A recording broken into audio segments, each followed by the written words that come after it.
Mr.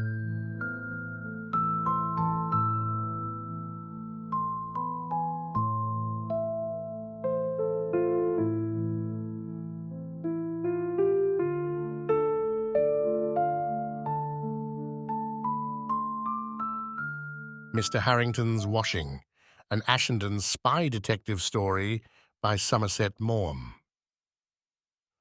When Ashenden went on deck and saw before him a low-lying coast and a white town, he felt a pleasant flutter of excitement.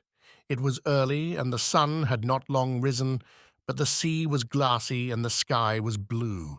It was warm already, and one knew that the day would be sweltering. Vladivostok. It really gave one the sensation of being at the end of the world. It was a long journey that Ashenden had made from New York to San Francisco, across the Pacific in a Japanese boat to Yokohama. Then from Tsuruki in a Russian boat, he the only Englishman on board, up the Sea of Japan. From Vladivostok, he was to take the Trans-Siberian to Petrograd.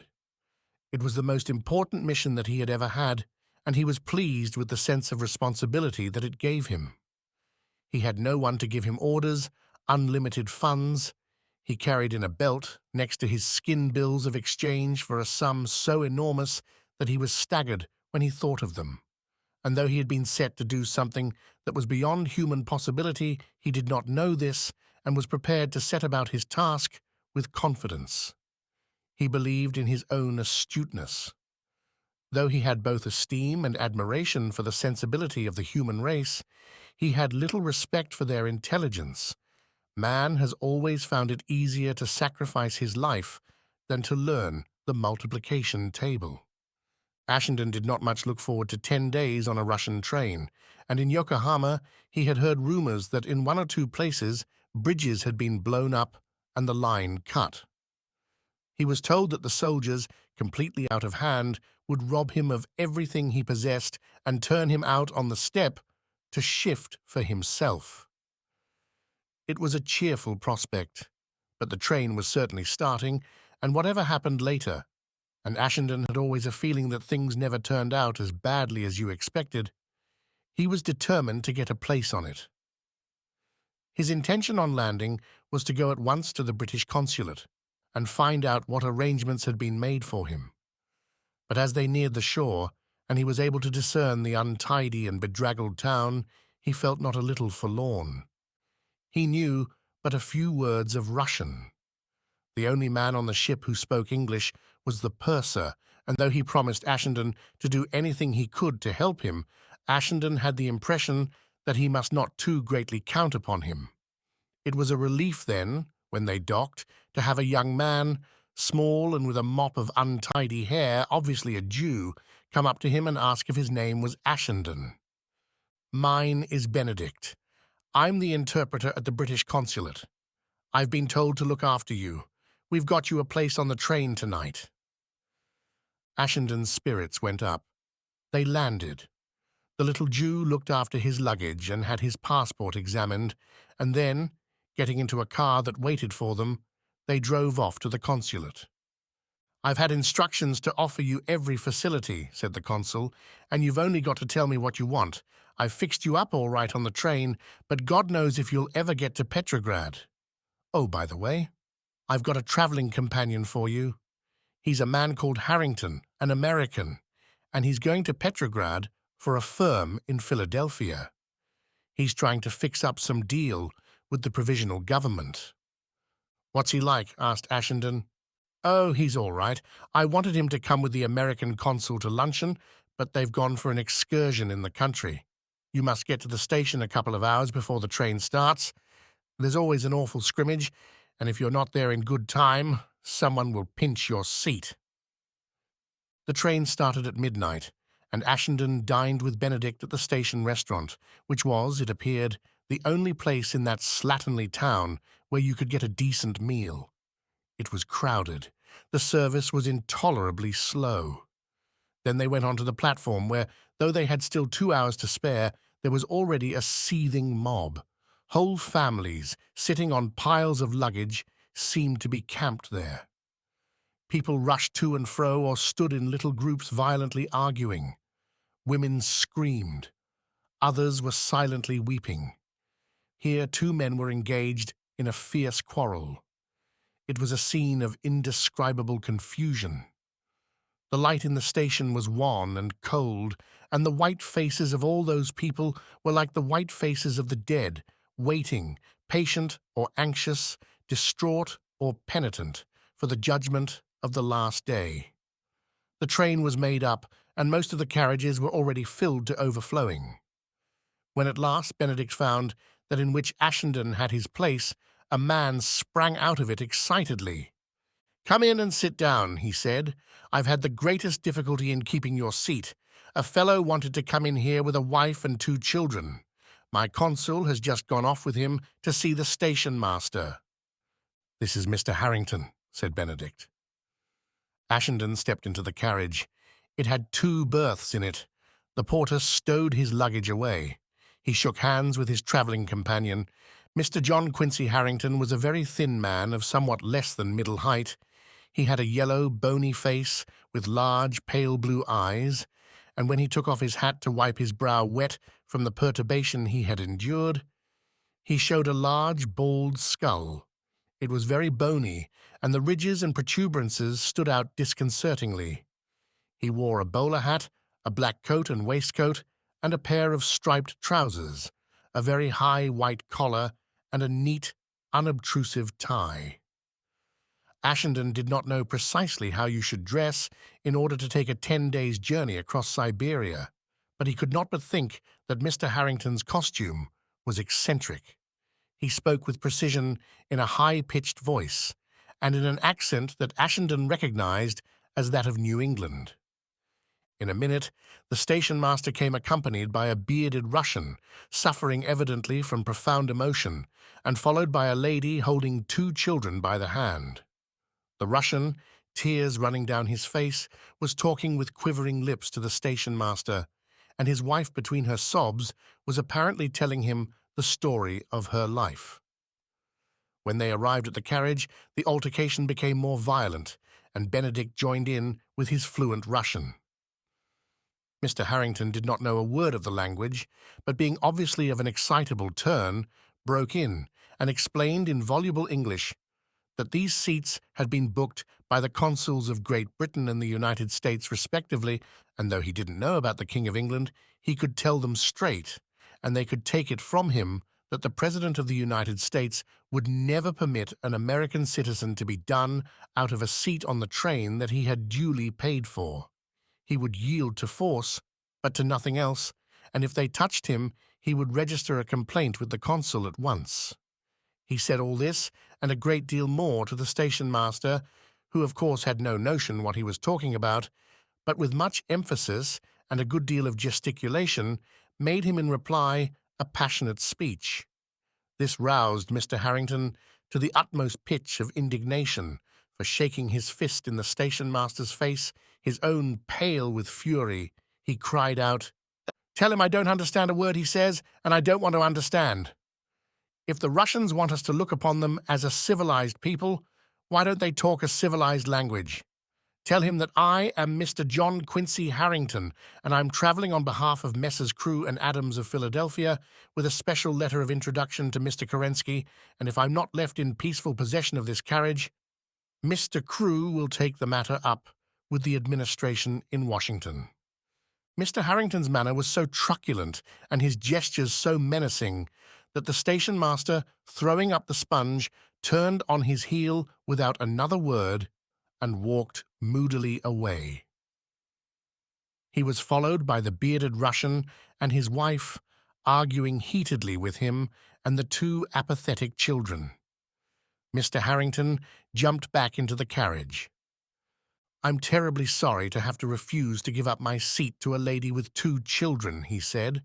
"No one knows better than I the respect due to a woman and a mother, but I've got to get to Petrograd by this train if I don't want to lose a very important order, and I'm not going to spend 10 days in a corridor for all the mothers in Russia." "I don't blame you," said Ashenden. "I am a married man, and I have 2 children myself. I know that traveling with your family is a difficult matter, but there's nothing that I know to prevent you from staying at home. When you are shut up with a man for 10 days in a railway carriage, you can hardly fail to learn most of what there is to know about him. And for 10 days, for 11 to be exact, Ashenden spent 24 hours a day with Mr. Harrington. It is true that they went into the dining room 3 times a day for their meals, but they sat opposite to one another.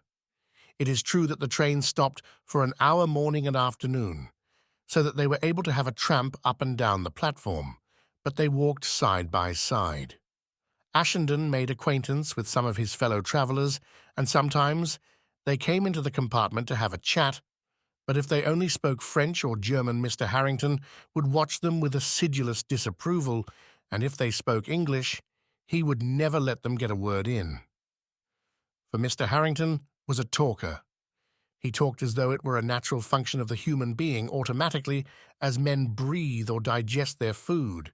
He talked not because he had something to say, but because he could not help himself, in a high-pitched, nasal voice, without inflection, at one dead level of tone. He talked with precision, using a copious vocabulary and forming his sentences with deliberation. He never used a short word when a longer one would do. He never paused. He went on and on. It was not a torrent, for there was nothing impetuous about it. It was like a stream of lava pouring irresistibly down the side of a volcano. It flowed with a quiet and steady force that overwhelmed everything that was in its path. Ashenden thought he had never known as much about anyone as he knew about Mr. Harrington, and not only about him, with all his opinions, habits, and circumstances, but about his wife and his wife's family, his children and their schoolfellows, his employers, and the alliances they had made for 3 or 4 generations with the best families of Philadelphia. His own family had come from Devonshire early in the 18th century, and Mr. Harrington had been to the village where the graves of his forebears were still to be seen in the churchyard. He was proud of his English ancestry, but proud too of his American birth, though to him America was a little strip of land along the Atlantic coast, and Americans were a small number of persons of English or Dutch origin whose blood had never been sullied by foreign admixture. He looked upon the Germans, Swedes, Irish, and the inhabitants of Central and Eastern Europe, who for the last 100 years have descended upon the United States as interlopers. He turned his attention away from them as a maiden lady who lived in a secluded manner might avert her eyes from the factory chimneys that had trespassed upon her retirement. When Ashenden mentioned a man of vast wealth who owned some of the finest pictures in America, Mr. Harrington said, "I've never met him. My great-aunt Maria Penn Warmington always said his grandmother was a very good cook. My great-aunt Maria was terribly sorry when she left her to get married. She said she never knew anyone who could make an apple pancake as she could." Mr. Harrington was devoted to his wife, and he told Ashenden at unbelievable length how cultivated and what a perfect mother she was. She had delicate health and had undergone a great number of operations, all of which he described in detail. He had had 2 operations himself, one on his tonsils and one to remove his appendix, and he took Ashenden day by day through his experiences. All his friends had had operations, and his knowledge of surgery was encyclopedic. He had 2 sons, both at school, and he was seriously considering whether he would not be well advised to have them operated on. It was curious that one of them should have enlarged tonsils, and he was not at all happy about the appendix of the other. They were more devoted to one another than he had ever seen 2 brothers be, and a very good friend of his, the brightest surgeon in Philadelphia, had offered to operate on them both together so that they should not be separated. He showed Ashenden photographs of the boys and their mother. This journey of his to Russia was the first time in their lives that he had been separated from them, and every morning he wrote a long letter to his wife, telling her everything that had happened, and a good deal of what he had said during the day. Ashenden watched him cover sheet after sheet of paper with his neat, legible, and precise handwriting. Mr. Harrington had read all the books on conversation and knew its technique to the last detail. He had a little book in which he noted down the stories he heard, and he told Ashenden that when he was going out to dinner, he always looked up half a dozen so that he should not be at a loss. They were marked with a G if they could be told in general society, and with an M, for men, if they were more fit for rough, masculine ears. He was a specialist in that peculiar form of anecdote that consists in narrating a long, serious incident, piling detail upon detail till a comic end is reached. He spared you nothing, and Ashenden, foreseeing the point long before it arrived, would clench his hands and knit his brows in the strenuous effort not to betray his impatience, and at last force from his unwilling mouth a grim and hollow laugh. If someone came into the compartment in the middle, Harrington would greet him with cordiality. "Come right in and sit down. I was just telling my friend a story. You must listen to it. It's one of the funniest things you ever heard." Then he would begin again from the very beginning and repeat it word for word, without altering a single apt epithet, till he reached the humorous end.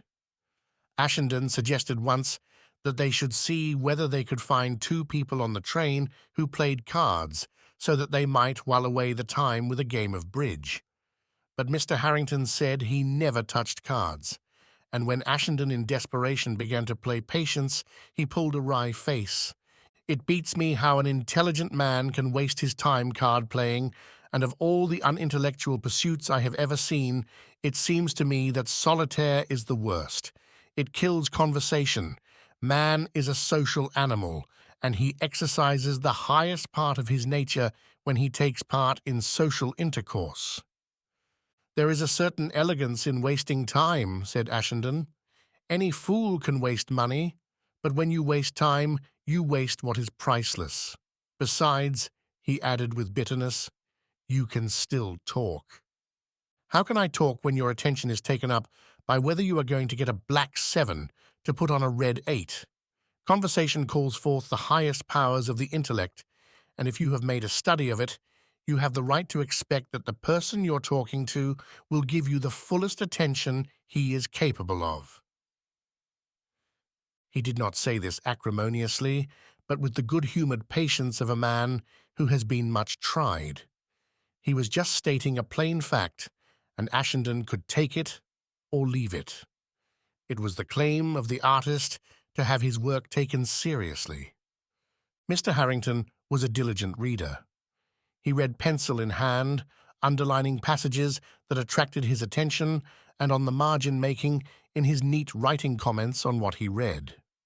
This he was fond of discussing, and when Ashenden himself was reading and felt on a sudden that Mr. Harrington, book in one hand and pencil in the other, was looking at him with his large, pale eyes, he began to have violent palpitations of the heart.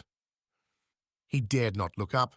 He dared not even turn the page, for he knew that Mr. Harrington would regard this as ample excuse to break into a discourse, but remained with his eyes fixed desperately on a single word, like a chicken with its beak to a chalk line, and only ventured to breathe when he realized that Mr. Harrington, having given up the attempt, had resumed his reading.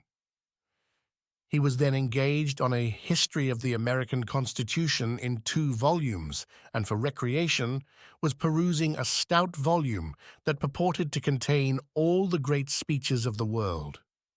For Mr. Harrington was an after-dinner speaker and had read all the best books on speaking in public. He knew exactly how to get on good terms with his audience, just where to put in the serious words that touched their hearts, how to catch their attention by a few apt stories, and finally, with what degree of eloquence, suiting the occasion, to deliver his peroration. Mr. Harrington was very fond of reading aloud. Ashenden had had frequent occasion to observe the distressing propensity of Americans for this pastime.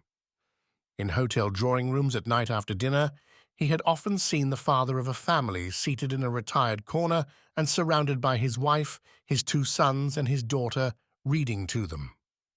On ships crossing the Atlantic, he had sometimes watched with awe the tall, spare gentleman of commanding aspect who sat in the centre of 15 ladies no longer in their first youth, and in a resonant voice read to them the history of art.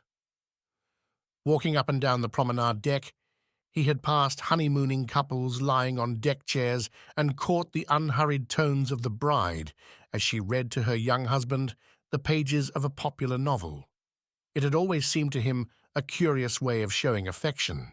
He had had friends who had offered to read to him, and he had known women who had said they loved being read to, but he had always politely refused the invitation and firmly ignored the hint. He liked neither reading aloud nor being read aloud to.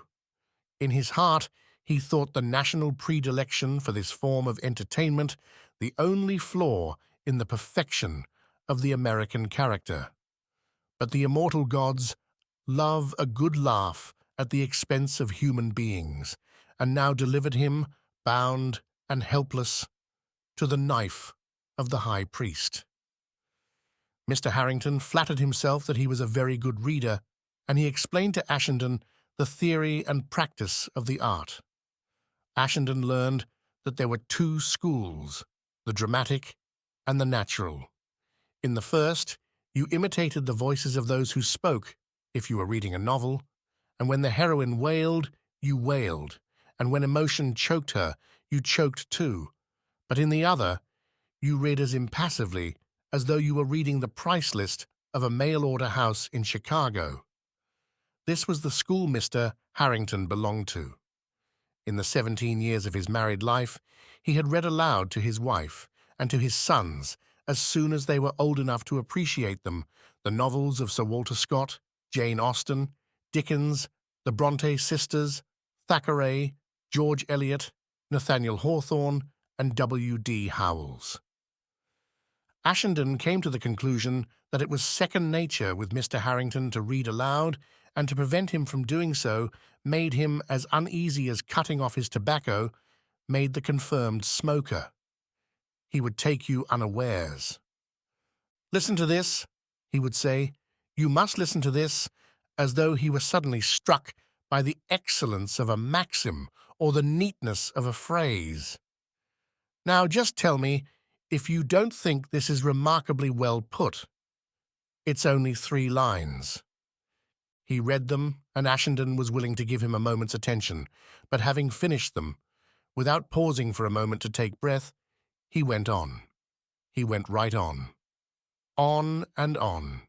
In his measured, high-pitched voice, without emphasis or expression, he read page after page. Ashenden fidgeted, crossed and uncrossed his legs, lit cigarettes and smoked them, sat first in one position, then in another. Mr. Harrington went on and on. The train went leisurely through the interminable steppes of Siberia. They passed villages and crossed rivers. Mr. Harrington went on and on. When he finished a great speech by Edmund Burke, he put down the book in triumph. Now that, in my opinion, is one of the finest orations in the English language, it is certainly a part of our common heritage that we can look upon with genuine pride. Doesn't it seem to you a little ominous that the people to whom Edmund Burke made that speech are all dead?" asked Ashenden gloomily. Mr. Harrington was about to reply that this was hardly to be wondered at, since the speech was made in the 18th century, when it dawned upon him that Ashenden, bearing up wonderfully under affliction, as any unprejudiced person could not fail to admit, was making a joke. He slapped his knee and laughed heartily. "Gee, that's a good one," he said. "I'll write that down in my little book. I see exactly how I can bring it in one time when I have to speak at our luncheon club." Mr. Harrington was a highbrow, but that appellation, invented by the vulgar as a term of abuse, he had accepted like the instrument of a saint's martyrdom, the gridiron of St. Lawrence, for instance, or the wheel of St. Catherine as an honorific title. He gloried in it. Emerson was a highbrow, he said. Longfellow was a highbrow. Oliver Wendell Holmes was a highbrow. James Russell Lowell was a highbrow. Mr. Harrington's study of American literature had taken him no further down the years than the period during which those eminent but not precisely thrilling authors flourished. Mr. Harrington was a bore. He exasperated Ashenden and enraged him. He got on his nerves and drove him to frenzy. But Ashenden did not dislike him. His self-satisfaction was enormous, but so ingenuous that you could not resent it. His conceit was so childlike that you could only smile at it. He was so well-meaning, so thoughtful, so deferential, so polite, that though Ashenden would willingly have killed him, he could not but own that in that short while he had conceived for Mr. Harrington something very like affection. His manners were perfect, formal, a trifle elaborate perhaps. There is no harm in that, for good manners are the product of an artificial state of society, and so can bear a touch of the powdered wig and the lace ruffle. But though natural to his good breeding, they gained a pleasant significance from his good heart. He was ready to do anyone a kindness, and seemed to find nothing too much trouble if he could thereby oblige his fellow man. He was eminently serviable. And it may be that this is a word for which there is no exact translation, because the charming quality it denotes is not very common among our practical people. When Ashenden was ill for a couple of days, Mr. Harrington nursed him with devotion.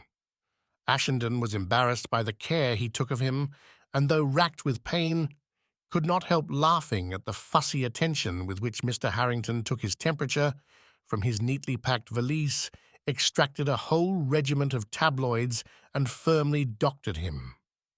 And he was touched by the trouble he gave himself to get from the dining car the things that he thought Ashenden could eat.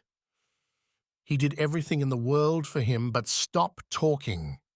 It was only when he was dressing that Mr. Harrington was silent, for then his maidenly mind was singly occupied with the problem of changing his clothes before Ashenden without indelicacy.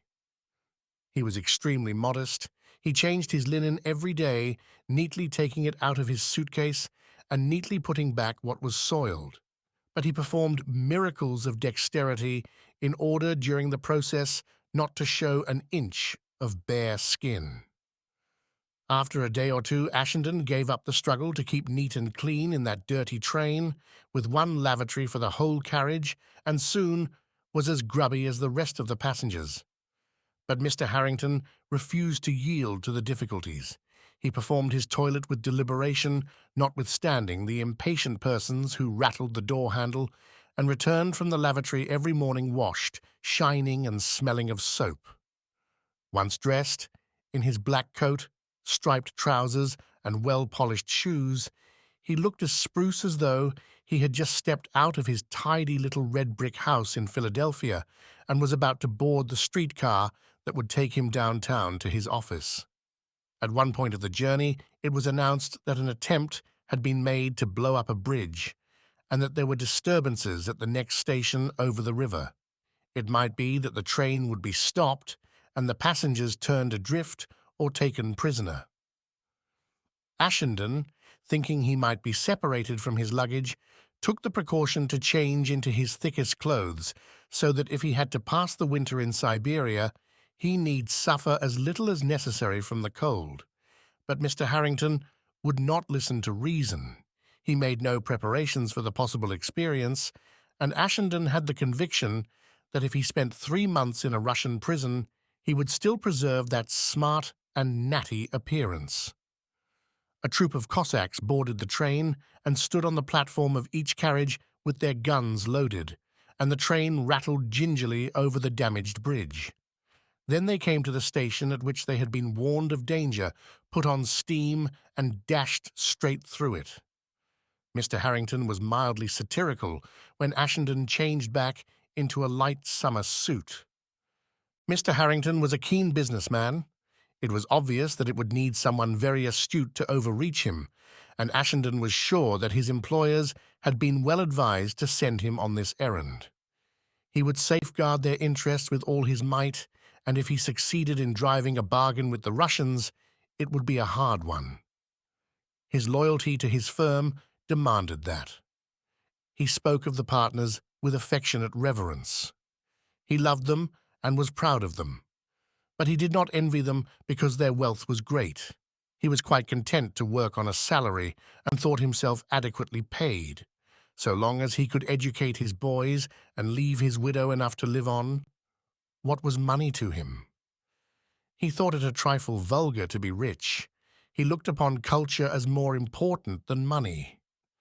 He was careful of it, and after every meal put down in his notebook exactly what it had cost him. His firm might be certain that he would not charge a penny more for his expenses than he had spent.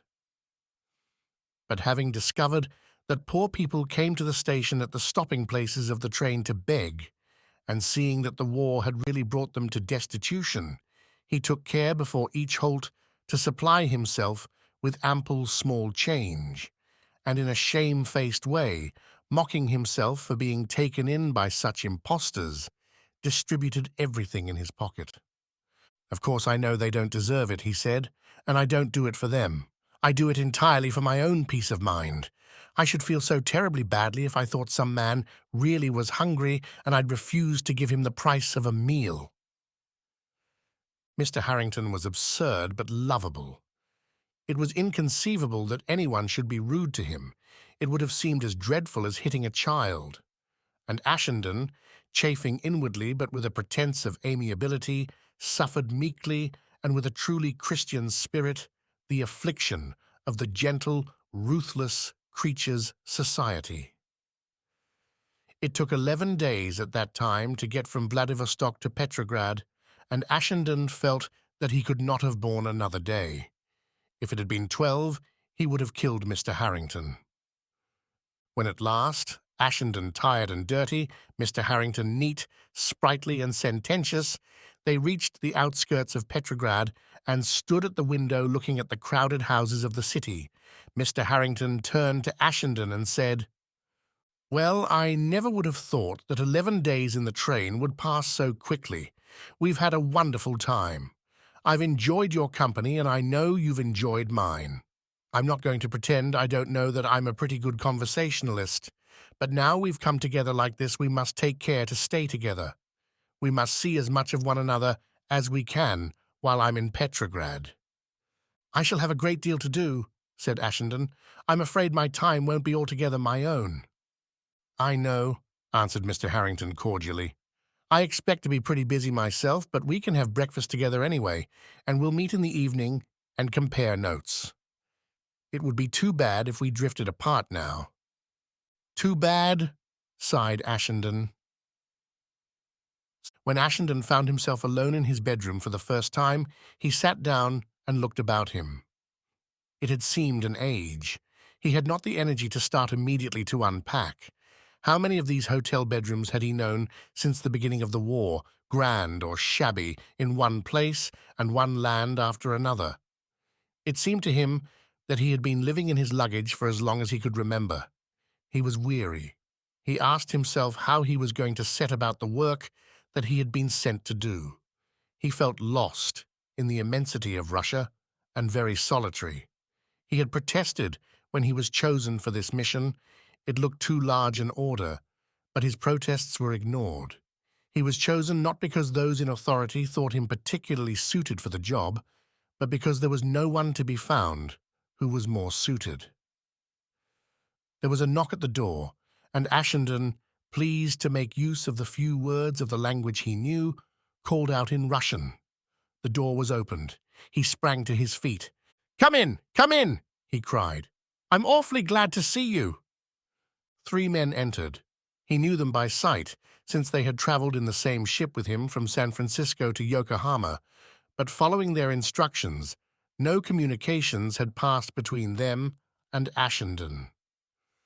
They were Czechs, exiled from their country for their revolutionary activity and long settled in America, who had been sent over to Russia to help Ashenden in his mission and put him in touch with Professor Z, whose authority over the Czechs in Russia was absolute. Their chief was a certain Dr. Egon Orth, a tall, thin man with a little grey head. He was minister to some church in the Middle West and a doctor of divinity, but had abandoned his cure to work for the liberation of his country, and Ashenden had the impression that he was an intelligent fellow who would not put too fine a point on matters of conscience.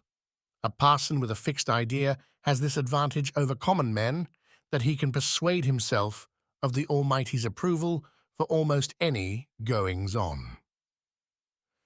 Dr. Orth had a merry twinkle in his eye and a dry humour.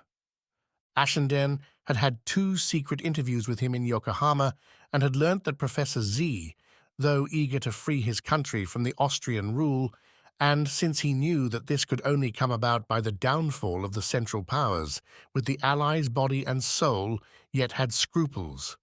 He would not do things that outraged his conscience. All must be straightforward and above board, and so some things that it was necessary to do had to be done without his knowledge. His influence was so great that his wishes could not be disregarded, but on occasion it was felt better not to let him know too much of what was going on.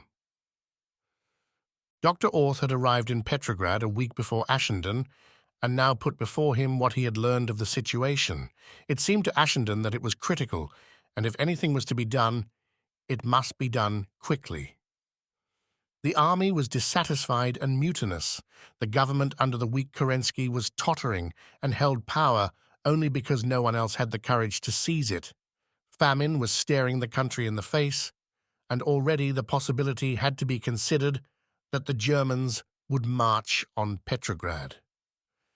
The ambassadors of Great Britain and the United States had been apprised of Ashenden's coming, but his mission was secret even from them, and there were particular reasons why he could demand no assistance from them.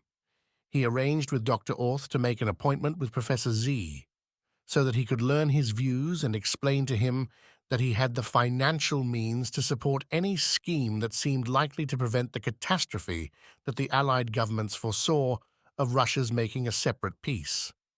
But he had to get in touch with influential persons in all classes.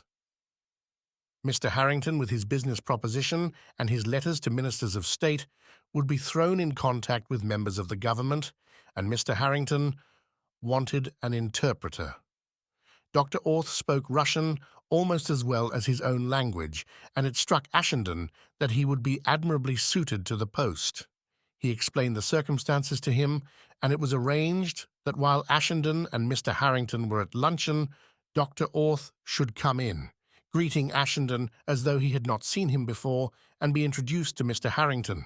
Then Ashenden, guiding the conversation, would suggest to Mr. Harrington that the heavens had sent in Dr. Orth the ideal man for his purpose. But there was another person on whom Ashenden had fixed as possibly useful to him, and now he said, "Have you ever heard of a woman called Anastasia Alexandrovna Leonidov? She's the daughter of Alexander Denisiev." "I know all about him, of course. I have reason to believe she's in Petrograd. Will you find out where she lives and what she's doing?" "Certainly." Dr. Orth spoke in Czech to one of the 2 men who accompanied him. They were sharp-looking fellows, both of them. One was tall and fair, and the other was short and dark. But they were younger than Dr. Orth, and Ashenden understood that they were there to do as he bade them. The man nodded, got up, shook hands with Ashenden, and went out. "You shall have all the information possible this afternoon." "Well, I think there's nothing more we can do for the present," said Ashenden. "To tell you the truth, I haven't had a bath for 11 days, and I badly want one." Ashenden had never quite made up his mind whether the pleasure of reflection was better pursued in a railway carriage or in a bath. So far as the act of invention was concerned, he was inclined to prefer a train that went smoothly and not too fast, and many of his best ideas had come to him when he was thus traversing the plains of France. But for the delight of reminiscence or the entertainment of embroidery upon a theme already in his head, he had no doubt that nothing could compare with a hot bath. He considered now, wallowing in soapy water like a water buffalo in a muddy pond, the grim pleasantry of his relations with Anastasia Alexandrovna Leonidov.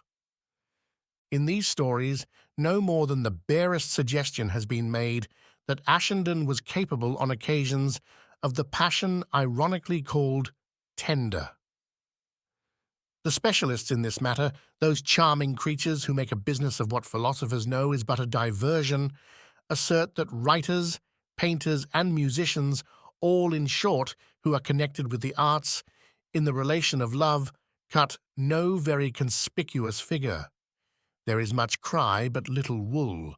They rave or sigh, make phrases, and strike many a romantic attitude, but in the end, loving art or themselves, which with them is one and the same thing, better than the object of their emotion, offer a shadow, when the said object, with the practical common sense of the sex, demands a substance. It may be so, and this may be the reason, never before suggested, why women in their souls look upon art with such a virulent hatred. Be this as it may, Ashenden in the last 20 years had felt his heart go pit-a-pat because of one charming person after another. He had had a good deal of fun and had paid for it with a great deal of misery, but even when suffering most acutely from the pangs of unrequited love, he had been able to say to himself, albeit with a wry face, "After all, it's grist to the mill."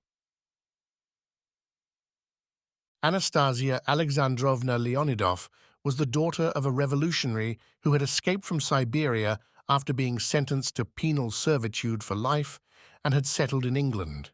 He was an able man and had supported himself for 30 years by the activity of a restless pen and had even made himself a distinguished position in English letters. When Anastasia Alexandrovna reached a suitable age, she married Vladimir Semenovich Leonidov, also an exile from his native country, and it was after she had been married to him for some years that Ashenden made her acquaintance. It was at the time when Europe discovered Russia. Everyone was reading the Russian novelists, the Russian dancers captivated the civilized world, and the Russian composers set shivering the sensibility of persons who were beginning to want a change from Wagner. Russian art seized upon Europe with the virulence of an epidemic of influenza. New phrases became the fashion, new colors, new emotions, and the highbrows described themselves without a moment's hesitation as members of the intelligentsia. It was a difficult word to spell, but an easy one to say. Ashenden fell like the rest, changed the cushions of his sitting room, hung an icon on the wall, read Chekhov, and went to the ballet. Anastasia Alexandrovna was by birth, circumstances, and education very much a member of the intelligentsia. She lived with her husband in a tiny house near Regent's Park, and here all the literary folk in London might gaze with humble reverence at pale-faced, bearded giants who leaned against the wall like caryatids taking a day off. They were revolutionaries to a man, and it was a miracle that they were not in the mines of Siberia. Women of letters tremulously put their lips to a glass of vodka. If you were lucky and greatly favored, you might shake hands there with Diaghilev, and now and again, like a peach blossom wafted by the breeze, Pavlova herself hovered in and out. At this time, Ashenden's success had not been so great as to affront the highbrows. He had very distinctly been one of them in his youth, and though some already looked askance, others, optimistic creatures with a faith in human nature, still had hopes of him. Anastasia Alexandrovna told him to his face that he was a member of the intelligentsia. Ashenden was quite ready to believe it. He was in a state when he was ready to believe anything. He was thrilled and excited. It seemed to him that at last he was about to capture that elusive spirit of romance that he had so long been chasing. Anastasia Alexandrovna had fine eyes and a good, though for these days too voluptuous, figure, high cheekbones and a snub nose. This was very Tartar.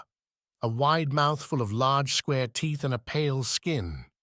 She dressed somewhat flamboyantly. In her dark melancholy eyes, Ashenden saw the boundless steppes of Russia and the Kremlin with its pealing bells and the solemn ceremonies of Easter at St. Isaac es and forests of silver beeches and the Nevsky Prospect.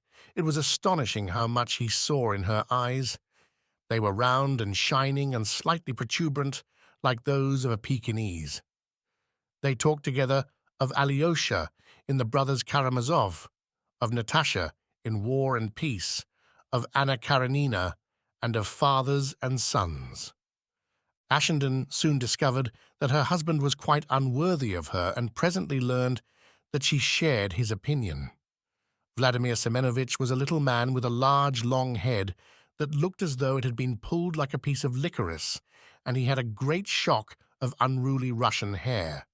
He was a gentle, unobtrusive creature, and it was hard to believe that the Tsarist government had really feared his revolutionary activities. He taught Russian and wrote for papers in Moscow. He was amiable and obliging. He needed these qualities, for Anastasia Alexandrovna was a woman of character. When she had a toothache, Vladimir Semenovitch suffered the agonies of the damned. And when her heart was wrung by the suffering of her unhappy country, Vladimir Semenovitch might well have wished he had never been born. Ashenden could not help admitting that he was a poor thing, but he was so harmless that he conceived quite a liking for him, and when in due course he had disclosed his passion to Anastasia Alexandrovna, and to his joy found it was returned, he was puzzled to know what to do about Vladimir Semenovitch. Neither Anastasia Alexandrovna nor he felt that they could live another minute out of one another's pockets, and Ashenden feared that with her revolutionary views and all that, she would never consent to marry him. But somewhat to his surprise, and very much to his relief, she accepted the suggestion with alacrity. "Would Vladimir Semenovitch let himself be divorced, do you think?" he asked, as he sat on the sofa, leaning against cushions the colour of which reminded him of raw meat just gone bad, and held her hand. "Vladimir adores me," she answered. "It'll break his heart. And he's a nice fellow. I shouldn't like him to be very unhappy. I hope he'll get over it." "He'll never get over it. That is the Russian spirit. I know that when I leave him, he'll feel that he has lost everything that made life worth living for him. I've never known anyone so wrapped up in a woman as he is in me. But of course he wouldn't want to stand in the way of my happiness. He's far too great for that. He'll see that when it's a question of my own self-development, I haven't the right to hesitate. Vladimir will give me my freedom without question." At that time, the divorce law in England was even more complicated and absurd than it is now, and in case she was not acquainted with its peculiarities, Ashenden explained to Anastasia Alexandrovna the difficulties of the case. She put her hand gently on his. "Vladimir would never expose me to the vulgar notoriety of the divorce court. When I tell him that I have decided to marry you, he will commit suicide." "That would be terrible," said Ashenden. He was startled, but thrilled. It was really very much like a Russian novel, and he saw the moving and terrible pages, pages and pages, in which Dostoevsky would have described the situation. He knew the lacerations his characters would have suffered, the broken bottles of champagne, the visits to the gypsies, the vodka, the swoonings, the catalepsy, and the long, long speeches everyone would have made. It was all very dreadful and wonderful and shattering. "It would make us horribly unhappy," said Anastasia Alexandrovna, "but I don't know what else he could do. I couldn't ask him to live without me. He would be like a ship without a rudder or a car without a carburetor. I know Vladimir so well. He will commit suicide." "How?" asked Ashenden, who had the realist's passion for the exact detail. "He will blow his brains out." Ashenden remembered Rosmersholm. In his day, he had been an ardent Ibsenite, and had even flirted with the notion of learning Norwegian so that he might, by reading the master in the original, get at the secret essence of his thought. He had once seen Ibsen in the flesh drink a glass of Munich beer. "But do you think we could ever pass another easy hour if we had the death of that man on our conscience?" he asked. "I have a feeling that he would always be between us." "I know we shall suffer. We shall suffer dreadfully," said Anastasia Alexandrovna. "But how can we help it?" Life is like that. We must think of Vladimir. There is his happiness to be considered too. He will prefer to commit suicide." She turned her face away, and Ashenden saw that the heavy tears were coursing down her cheeks. He was much moved, for he had a soft heart, and it was dreadful to think of poor Vladimir lying there with a bullet in his brain. These Russians, what fun they have! But when Anastasia Alexandrovna had mastered her emotion, she turned to him gravely. She looked at him with her humid, round, and slightly protuberant eyes. "We must be quite sure that we're doing the right thing," she said.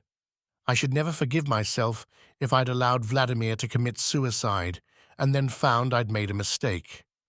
I think we ought to make sure that we really love one another."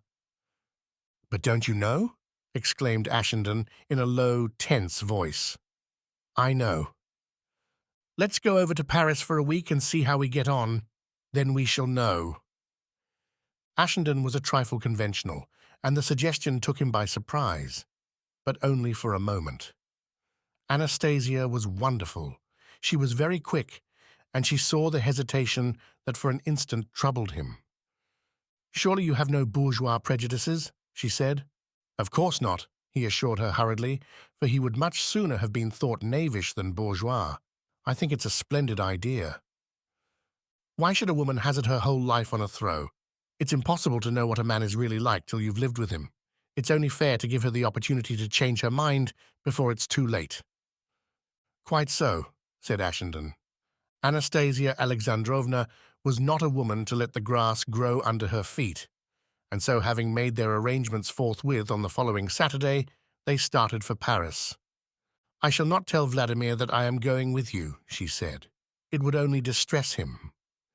"It would be a pity to do that," said Ashenden, "and if at the end of the week I come to the conclusion that we've made a mistake, he need never know anything about it."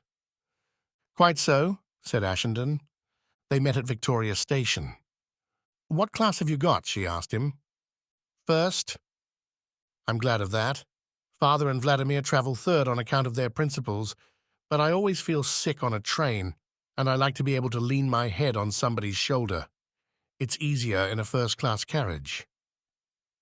When the train started, Anastasia Alexandrovna said she felt dizzy, so she took off her hat and leaned her head on Ashenden's shoulder. He put his arm round her waist. "Keep quite still, won't you?" she said. When they got onto the boat, she went down to the ladies' cabin, and at Calais was able to eat a very hearty meal, but when they got into the train, she took off her hat again and rested her head on Ashenden's shoulder.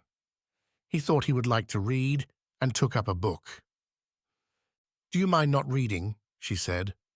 "I have to be held, and when you turn the pages, it makes me feel all funny." Finally, they reached Paris and went to a little hotel on the left bank that Anastasia Alexandrovna knew of. She said it had atmosphere. She could not bear those great big grand hotels on the other side. They were hopelessly vulgar and bourgeois. "I'll go anywhere you like," said Ashenden, "as long as there's a bathroom." She smiled and pinched his cheek. "How adorably English you are. Can't you do without a bathroom for a week? My dear, you have so much to learn." They talked far into the night about Maxim Gorky and Karl Marx, human destiny, love, and the brotherhood of man, and drank innumerable cups of Russian tea, so that in the morning Ashenden would willingly have breakfasted in bed and got up for luncheon. But Anastasia Alexandrovna was an early riser. When life was so short, and there was so much to do, it was a sinful thing to have breakfast a minute after 8:30. They sat down in a dingy little dining room, the windows of which showed no signs of having been opened for a month. It was full of atmosphere. Ashenden asked Anastasia Alexandrovna what she would have for breakfast. "Scrambled eggs," she said. She ate heartily. Ashenden had already noticed that she had a healthy appetite. He supposed it was a Russian trait. You could not picture Anna Karenina making her midday meal off a bath bun and a cup of coffee, could you? After breakfast, they went to the Louvre, and in the afternoon They went to the Luxembourg. They dined early in order to go to the Comédie Française. Then they went to a Russian cabaret where they danced. When next morning at 8:30 they took their places in the dining room, and Ashenden asked Anastasia Alexandrovna what she fancied. Her reply was, "Scrambled eggs." "But we had scrambled eggs yesterday," he expostulated. "Let's have them again today," she smiled. "All right." They spent the day in the same manner, except that they went to the Carnavalet instead of the Louvre and the Musée Guimet instead of the Luxembourg. But when the morning after, in answer to Ashenden's inquiry, Anastasia Alexandrovna again asked for scrambled eggs, his heart sank. "But we had scrambled eggs yesterday and the day before," he said. "Then don't you think that's a very good reason to have them again today?" "No, I don't."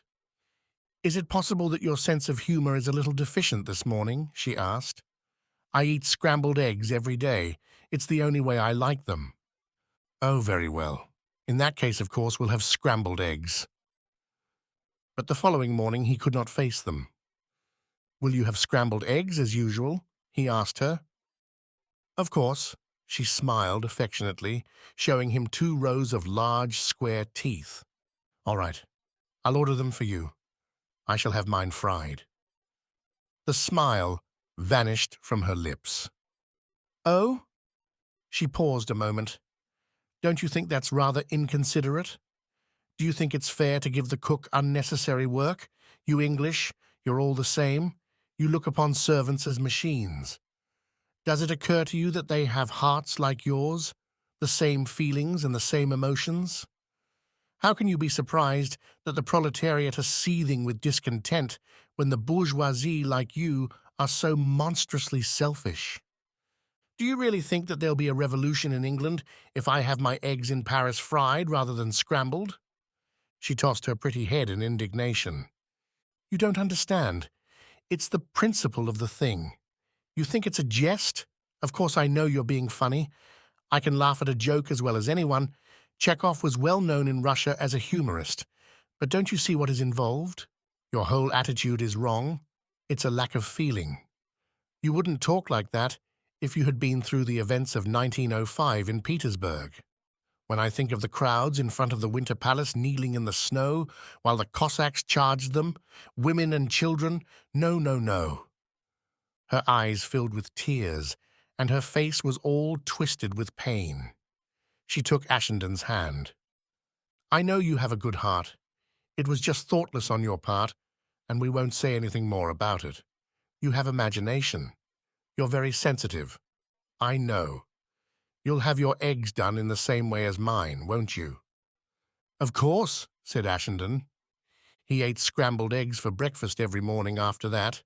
The waiter said, "Monsieur aimait les œufs brouillés." At the end of the week, they returned to London. He held Anastasia Alexandrovna in his arms, her head resting on his shoulder from Paris to Calais and again from Dover to London. He reflected that the journey from New York to San Francisco took 5 days. When they arrived at Victoria and stood on the platform waiting for a cab, she looked at him with her round, shining and slightly protuberant eyes. "We've had a wonderful time, haven't we?" she said. "Wonderful. I've quite made up my mind. The experiment has justified itself. I'm willing to marry you whenever you like." But Ashenden saw himself eating scrambled eggs every morning for the rest of his life. When he had put her in a cab, he called another for himself, went to the Cunard office, and took a berth on the first ship that was going to America. No immigrant, eager for freedom and a new life, ever looked upon the Statue of Liberty with more heartfelt thankfulness than did Ashenden, when on that bright and sunny morning his ship steamed into the harbor of New York. Some years had passed since then, and Ashenden had not seen Anastasia Alexandrovna again. He knew that on the outbreak of the revolution in March, she and Vladimir Semenovich had gone to Russia. It might be that they would be able to help him. In a way, Vladimir Semenovich owed him his life, and he made up his mind to write to Anastasia Alexandrovna to ask if he might come to see her. When Ashenden went down to lunch, he felt somewhat rested. Mr. Harrington was waiting for him, and they sat down. They ate what was put before them. "Ask the waiter to bring us some bread," said Mr. Harrington. "Bread?" replied Ashenden. "There's no bread." "I can't eat without bread," said Mr. Harrington. "I'm afraid you'll have to. There's no bread, no butter, no sugar, no eggs, no potatoes. There's fish and meat and green vegetables, and that's all." Mr. Harrington's jaw dropped. "But this is war," he said. "It looks very much like it." Mr. Harrington was for a moment speechless. Then he said, "I'll tell you what I'm going to do. I'm going to get through with my business as quick as I can, and then I'm going to get out of this country.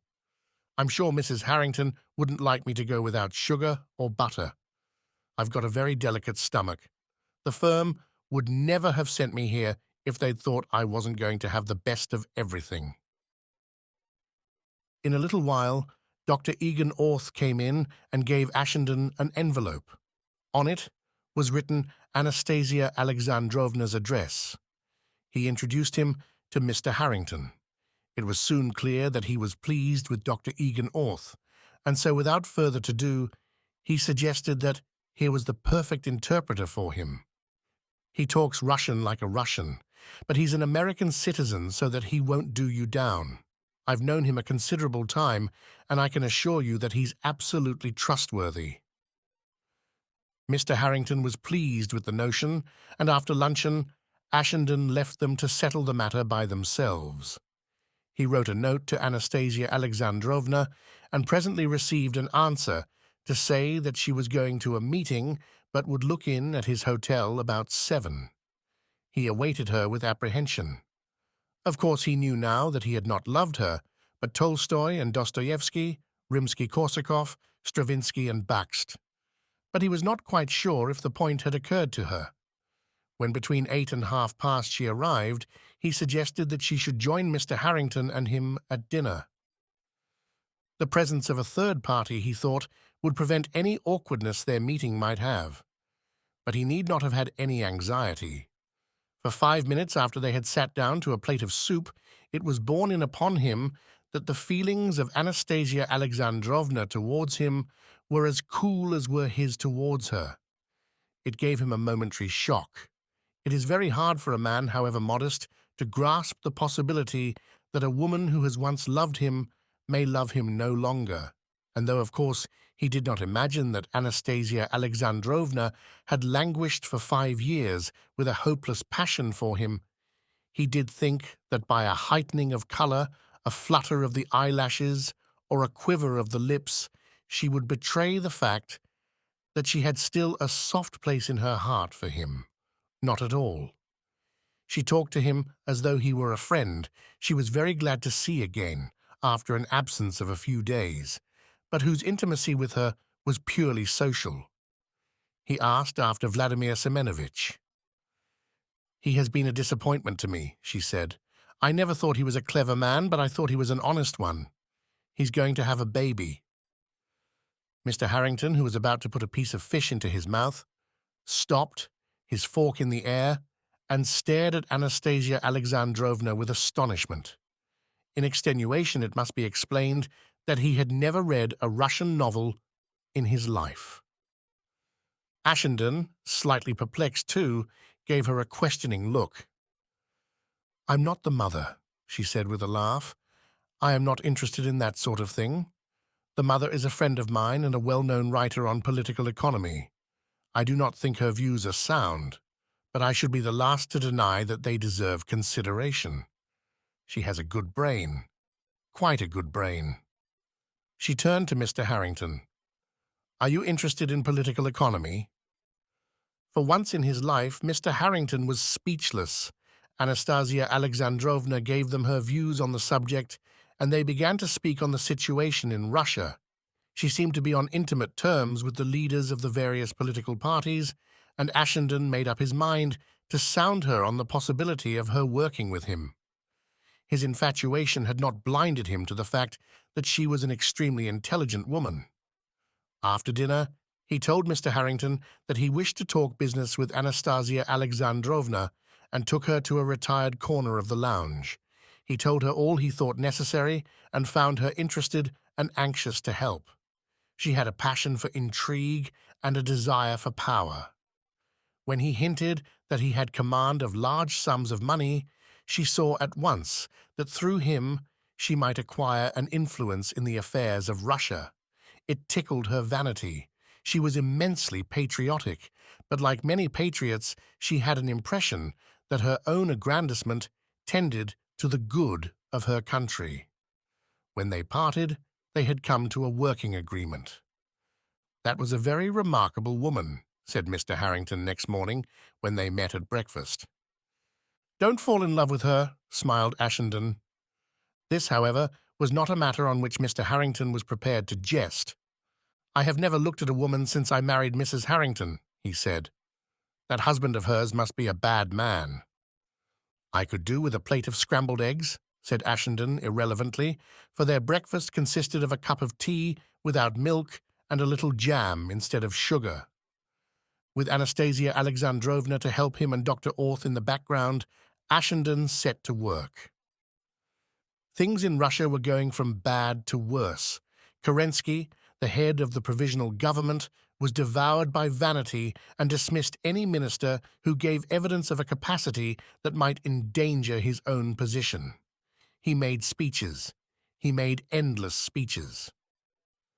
At one moment there was a possibility that the Germans would make a dash for Petrograd. Kerensky made speeches. The food shortage grew more serious, the winter was approaching, and there was no fuel. Kerensky made speeches. In the background, the Bolsheviks were active. Lenin was hiding in Petrograd. It was said that Kerensky knew where he was, but dared not arrest him. He made speeches. It amused Ashenden to see the unconcern with which Mr. Harrington wandered through this turmoil. History was in the making, and Mr. Harrington minded his own business. It was uphill work. He was made to pay bribes to secretaries and underlings under the pretense that the ear of great men would be granted to him. He was kept waiting for hours in antechambers and then sent away without ceremony. When at last he saw the great men, he found they had nothing to give him but idle words. They made him promises, and in a day or two he discovered that the promises meant nothing. Ashenden advised him to throw in his hand and return to America, but Mr. Harrington would not hear of it. His firm had sent him to do a particular job, and by gum, he was going to do it or perish in the attempt. Then Anastasia Alexandrovna took him in hand. A singular friendship had arisen between the pair. Mr. Harrington thought her a very remarkable and deeply wronged woman. He told her all about his wife and his 2 sons. He told her all about the Constitution of the United States. She, on her side, told him all about Vladimir Semenovich, and she told him about Tolstoy, Turgenev, and Dostoevsky. They had great times together. He said he couldn't manage to call her Anastasia Alexandrovna. It was too much of a mouthful. So he called her Delilah. And now she placed her inexhaustible energy at his service, and they went together to the persons who might be useful to him. But things were coming to a head. Riots broke out, and the streets were growing dangerous. Now and then armored cars filled with discontented reservists careered wildly along the Nevsky Prospect and, in order to show that they were not happy, took pot-shots at the passers-by. On one occasion, when Mr. Harrington and Anastasia Alexandrovna were in a tram together, shots peppered the windows, and they had to lie down on the floor for safety. Mr. Harrington was highly indignant. "An old fat woman was lying right on top of me, and when I wriggled to get out, Delilah caught me a clip on the side of the head and said, 'Stop still, you fool. I don't like your Russian ways, Delilah.' Anyhow, you stopped still," she giggled. "What you want in this country is a little less art and a little more civilization. You are bourgeoisie, Mr. Harrington. You are not a member of the intelligentsia." "You are the first person who's ever said that, Delilah. If I'm not a member of the intelligentsia, I don't know who is," retorted Mr. Harrington with dignity. Then one day when Ashenden was working in his room, there was a knock at the door, and Anastasia Alexandrovna stalked in, followed somewhat sheepishly by Mr. Harrington. Ashenden saw that she was excited. "What's the matter?" he asked. "Unless this man goes back to America, he'll get killed. You really must talk to him. If I hadn't been there, something very unpleasant might have happened to him." "Not at all, Delilah," said Mr. Harrington with asperity. "I'm perfectly capable of taking care of myself, and I wasn't in the smallest danger." "What is it all about?" asked Ashenden. "I'd taken Mr. Harrington to the Lavra of Alexander Nevsky to see Dostoevsky's grave," said Anastasia Alexandrovna, "and on our way back, we saw a soldier being rather rough with an old woman." "Rather rough!" cried Mr. Harrington. "There was an old woman walking along the pavement with a basket of provisions on her arm. Two soldiers came up behind her, and one of them snatched the basket from her and walked off with it. She burst out screaming and crying. I don't know what she was saying, but I can guess. And the other soldier took his gun and with the butt end of it hit her over the head. Isn't that right, Delilah?" "Yes," she answered, unable to help smiling. And before I could prevent it, Mr. Harrington jumped out of the cab and ran up to the soldier who had the basket, wrenched it from him, and began to abuse the pair of them like pickpockets. At first they were so taken aback they didn't know what to do, and then they got in a rage.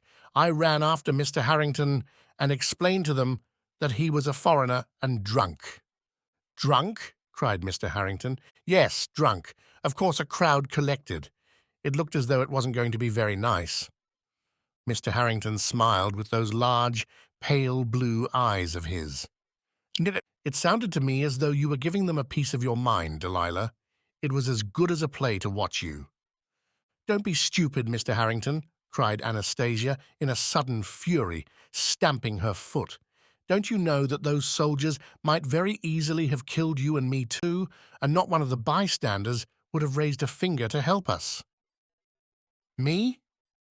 I'm an American citizen, Delilah. They wouldn't dare touch a hair of my head." "They'd have difficulty in finding one," said Anastasia Alexandrovna, who, when she was in a temper, had no manners. "But if you think Russian soldiers are going to hesitate to kill you because you're an American citizen, you'll get a big surprise one of these days." "Well, what happened to the old woman?" asked Ashenden. "The soldiers went off after a little, and we went back to her." "Still with the basket?" "Yes. Mr. Harrington clung onto that like grim death. She was lying on the ground with the blood pouring from her head. We got her into the cab, and when she could speak enough to tell us where she lived, we drove her home. She was bleeding dreadfully, and we had some difficulty in staunching the blood."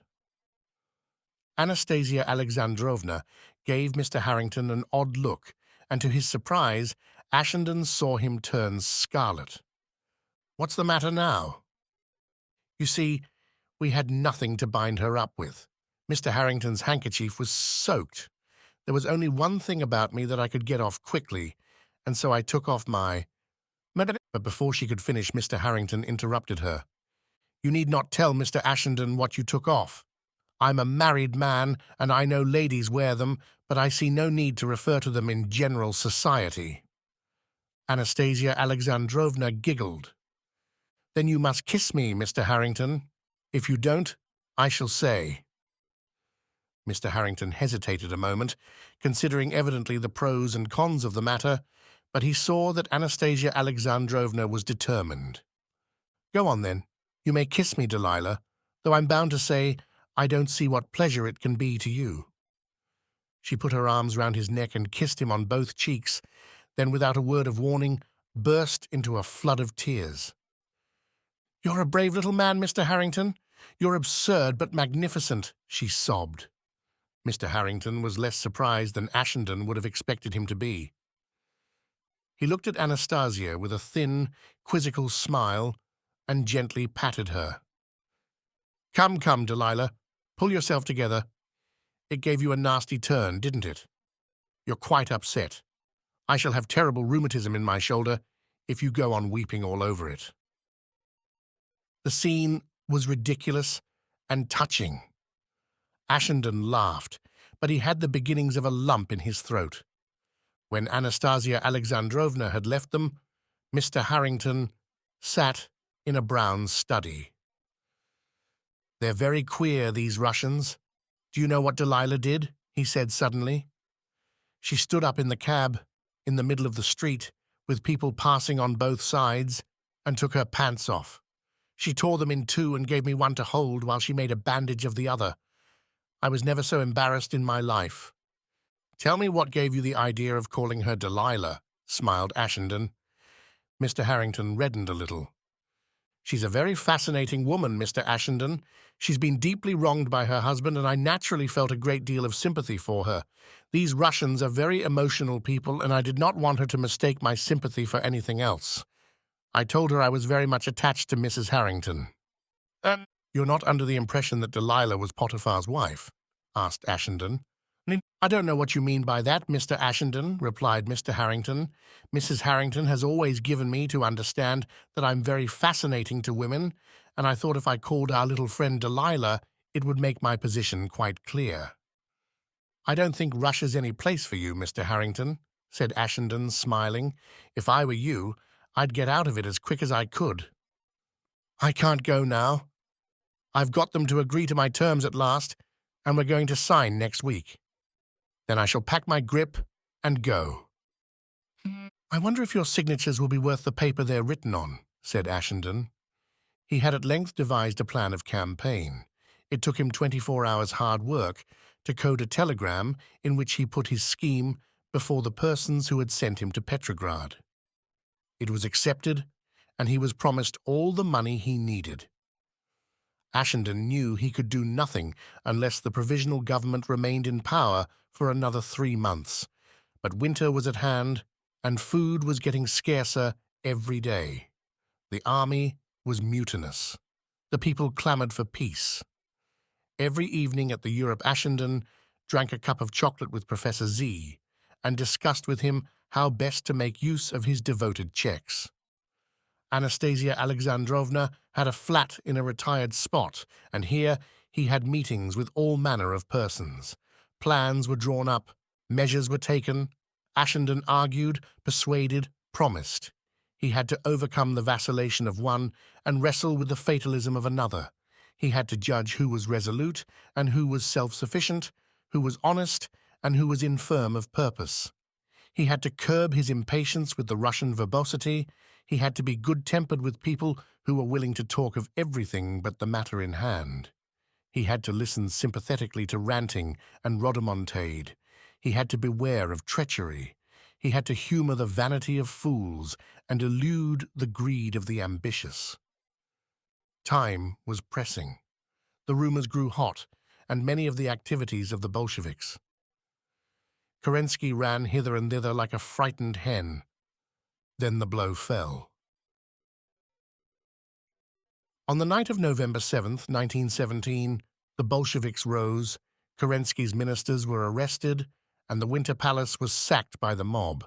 The reins of power were seized by Lenin and Trotsky. Anastasia Alexandrovna came to Ashenden's room at the hotel early in the morning. Ashenden was coding a telegram. He had been up all night, first at the Smolny and then at the Winter Palace. He was tired out. Her face was white, and her shining brown eyes were tragic. "Have you heard?" she asked Ashenden. He nodded. "It's all over then. They say Kerensky has fled. They never even showed fight." Rage seized her. "The buffoon!" she screamed. At that moment there was a knock at the door, and Anastasia Alexandrovna looked at it with sudden apprehension. "You know the Bolsheviks have got a list of people they've decided to execute. My name is on it, and it may be that yours is too."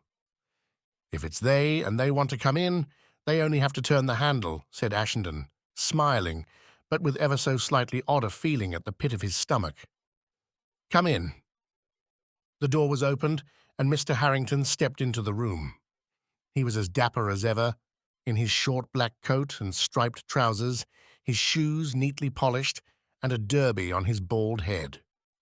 He took it off when he saw Anastasia Alexandrovna. "Oh, fancy finding you here so early.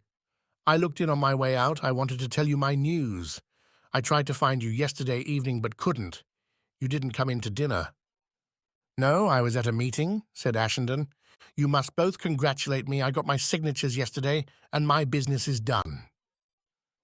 Mr. Harrington beamed on them, the picture of self-satisfaction, and he arched himself like a bantam cock who has chased away all rivals.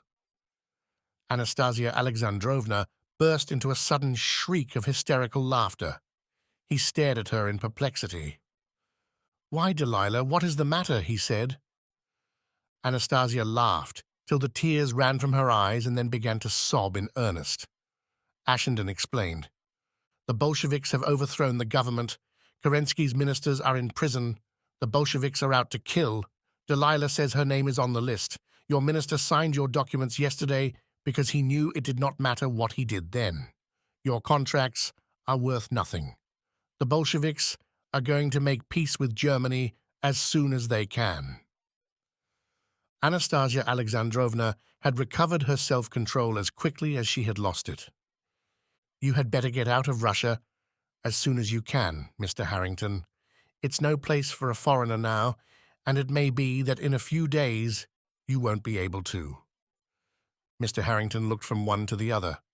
"Oh my," he said. "Oh my." It seemed inadequate. "Are you going to tell me that that Russian minister was just making a fool of me?" Ashenden shrugged his shoulders. "How can one tell what he was thinking of? He may have a keen sense of humor, and perhaps he thought it funny to sign a $50 million contract yesterday when there was every chance of his being stood against the wall and shot today. Anastasia Alexandrovna's right, Mr. Harrington. You'd better take the first train that'll get you to Sweden." "And what about you?" "There's nothing for me to do here anymore. I'm cabling for instructions, and I shall go as soon as I get leave. The Bolsheviks have got ahead of us, and the people I was working with will have their work cut out to save their lives." "Boris Petrovich was shot this morning," said Anastasia Alexandrovna with a frown. They both looked at Mr. Harrington, and he stared at the floor. His pride in this achievement of his was shattered, and he sagged like a pricked balloon. But in a minute he looked up. He gave Anastasia Alexandrovna a little smile, and for the first time Ashenden noticed how attractive and kindly his smile was. There was something peculiarly disarming about it. "If the Bolsheviks are after you, Delilah, don't you think you'd better come with me? I'll take care of you, and if you like to come to America, I'm sure Mrs. Harrington would be glad to do anything she could for you." "I can see Mrs. Harrington's face if you arrived in Philadelphia with a Russian refugee," laughed Anastasia Alexandrovna. "I'm afraid it would need more explaining than you could ever manage. No, I shall stay here." "But if you're in danger—" "I'm a Russian. My place is here. I will not leave my country when most my country needs me." "That is bunk, Delilah," said Mr. Harrington very quietly. Anastasia Alexandrovna had spoken with deep emotion, but now, with a little start, she shot a sudden quizzical look at him. "I know it is, Samson," she answered. "To tell you the truth, I think we're all going to have a hell of a time. God knows what's going to happen, but I want to see. I wouldn't miss a minute of it for the world." Mr. Harrington shook his head. "Curiosity is the bane of your sex, Delilah," he said. "Go along and do your packing, Mr. Harrington," said Ashenden, smiling, "and then we'll take you to the station. The train will be besieged." "Very well, I'll go. And I shan't be sorry either. I haven't had a decent meal since I came here, and I've done a thing I never thought I should have to do in my life. I've drunk my coffee without sugar, and when I've been lucky enough to get a little piece of black bread, I've had to eat it without butter. Mrs. Harrington will never believe me when I tell her what I've gone through. What this country wants is organization." When he left them, Ashenden and Anastasia Alexandrovna talked over the situation. Ashenden was depressed because all his careful schemes had come to nothing, but Anastasia Alexandrovna was excited, and she hazarded every sort of guess about the outcome of this new revolution. She pretended to be very serious, but in her heart she looked upon it all very much as a thrilling play. She wanted more and more things to happen. Then there was another knock at the door, and before Ashenden could answer, Mr. Harrington burst in. "Really, the service at this hotel is a scandal," he cried heatedly. "I've been ringing my bell for 15 minutes, and I can't get anyone to pay the smallest attention to me." "Service?" exclaimed Anastasia Alexandrovna. "There is not a servant left in the hotel." "But I want my laundry. They promised to let me have it back last night." "I'm afraid you haven't got much chance of getting it now," said Ashenden. "I'm not going to leave without my laundry, 4 shirts, 2 union suits, a pair of pajamas, and 4 collars. I wash my handkerchiefs and socks in my room. I want my laundry, and I'm not going to leave this hotel without it."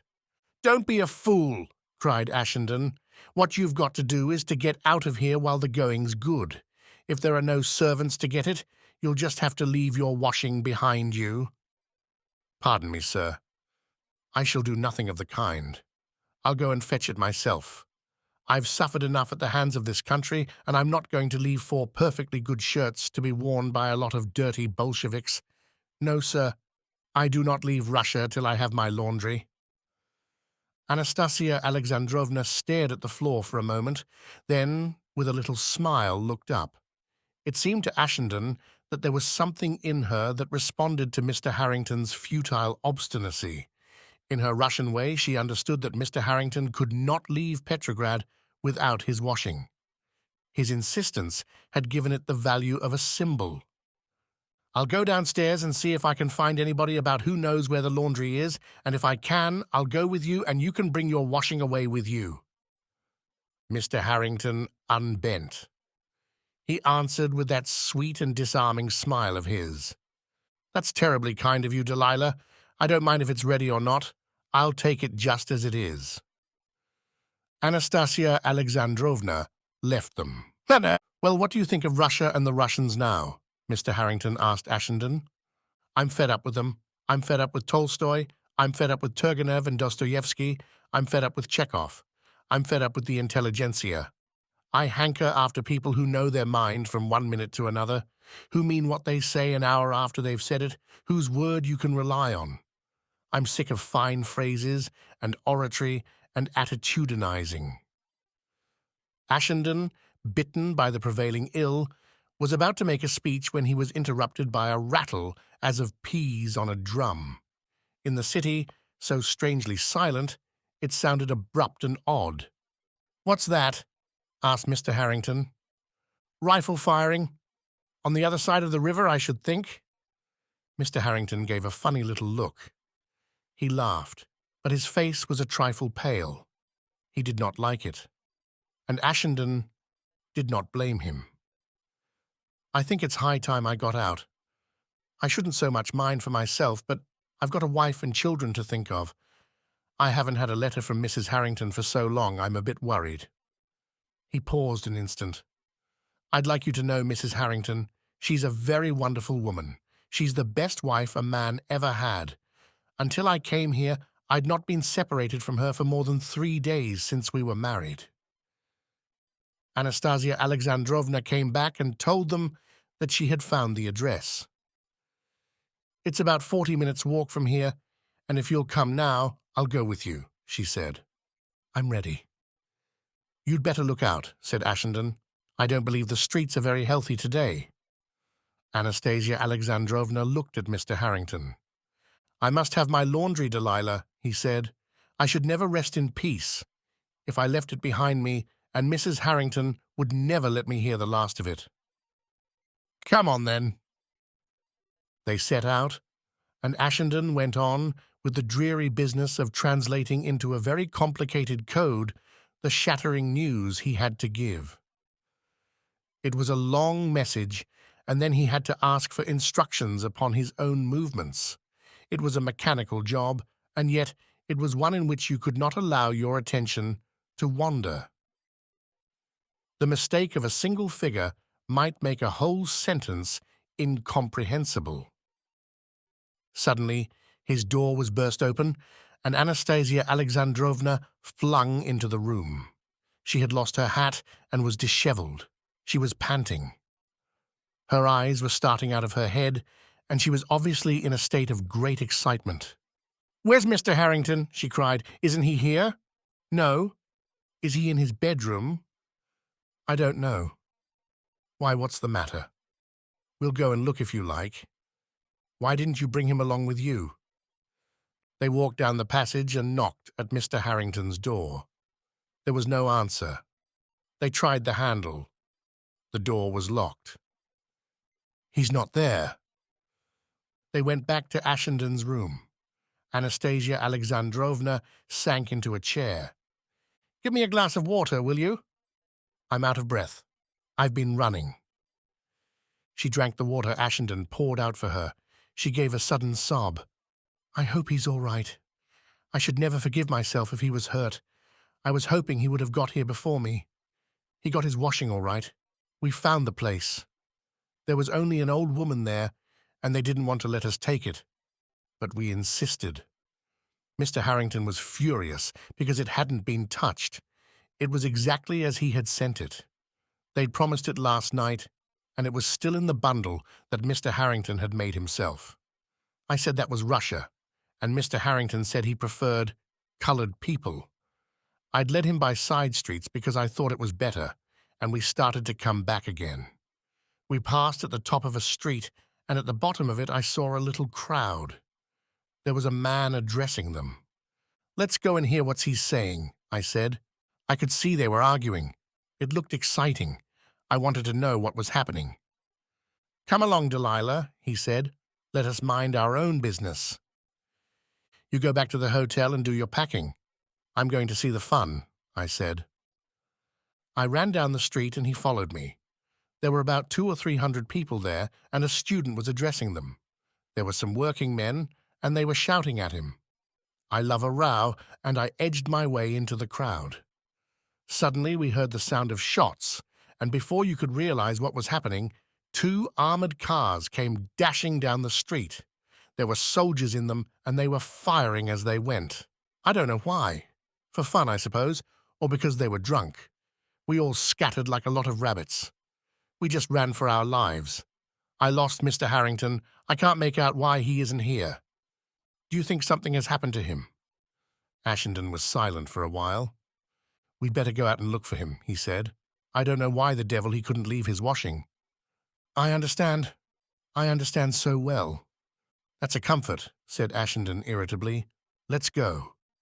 He put on his hat and coat, and they walked downstairs. The hotel seemed strangely empty. They went out into the street. There was hardly anyone to be seen. They walked along. The trams were not running, and the silence in the great city was uncanny. The shops were closed. It was quite startling when a motor car dashed by at breakneck speed. The people they passed looked frightened and downcast. When they had to go through a main thoroughfare, they hastened their steps. A lot of people were there, and they stood about irresolutely, as though they did not know what to do next. Reservists in their shabby grey were walking down the middle of the roadway in little bunches. They did not speak. They looked like sheep looking for their shepherd. Then they came to the street down which Anastasia Alexandrovna had run, but they entered it from the opposite end. A number of windows had been broken by the wild shooting. It was quite empty. You could see where the people had scattered, for strewn about were articles they had dropped in their haste, books, a man's hat, a lady's bag, and a basket. Anastasia Alexandrovna touched Ashenden's arm to draw his attention. Sitting on the pavement, her head bent right down to her lap, was a woman, and she was dead. A little way on 2 men had fallen together. They were dead too. The wounded, one supposed, had managed to drag themselves away, or their friends had carried them. Then they found Mr. Harrington. His derby had rolled in the gutter. He lay on his face in a pool of blood, his bald head, with its prominent bones, very white, his neat black coat smeared and muddy, but his hand was clenched tight on the parcel that contained 4 shirts, 2 union suits, a pair of pajamas, and 4 collars. Mr. Harrington had not let his washing go.